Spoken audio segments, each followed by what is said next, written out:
Alright, so today is the 17th of May, which marks the end of the third sprint, which I wanted to dedicate to creating some in-game assets, right? The house and the garage that the player lives in. Well, the player lives in the garage, but it's attached to a house. Both the exterior and the interior, only the interior of the garage, because you're not supposed to be able to enter the house itself.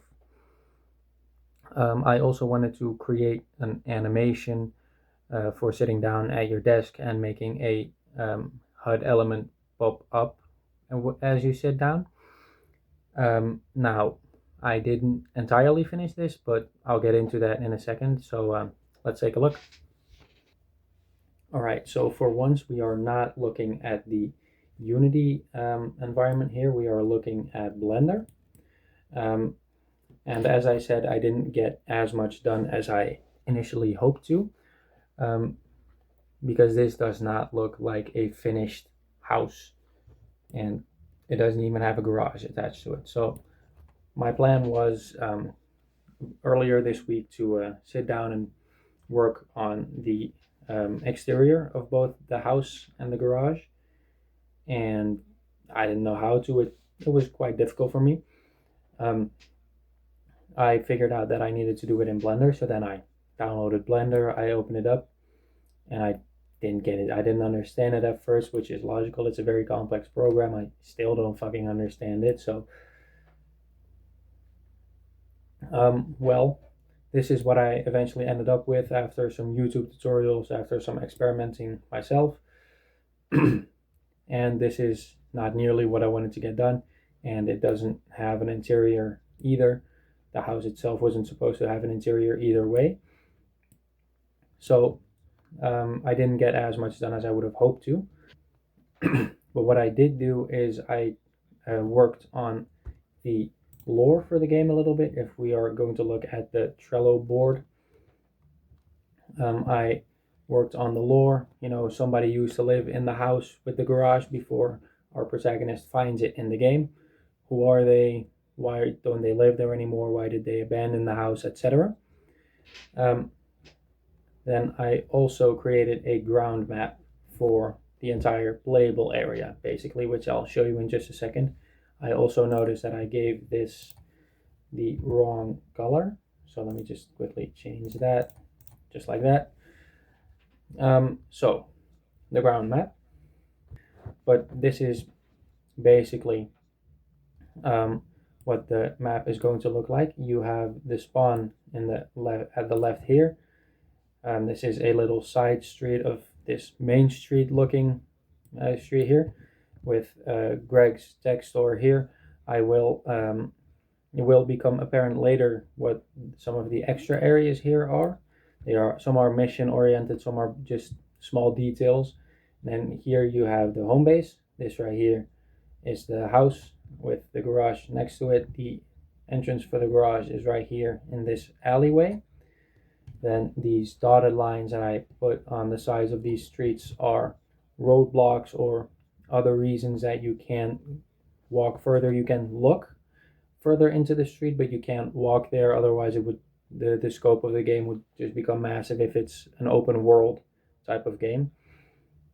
I don't have that time nor dedication to build an entire city or even just a neighborhood, right?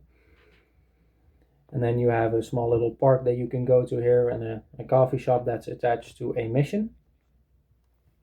And then these squiggly lines that I placed in some areas say they are signaling that those areas will open up. When you spawn in at first, you can't go up north here, nor can you go to the west here.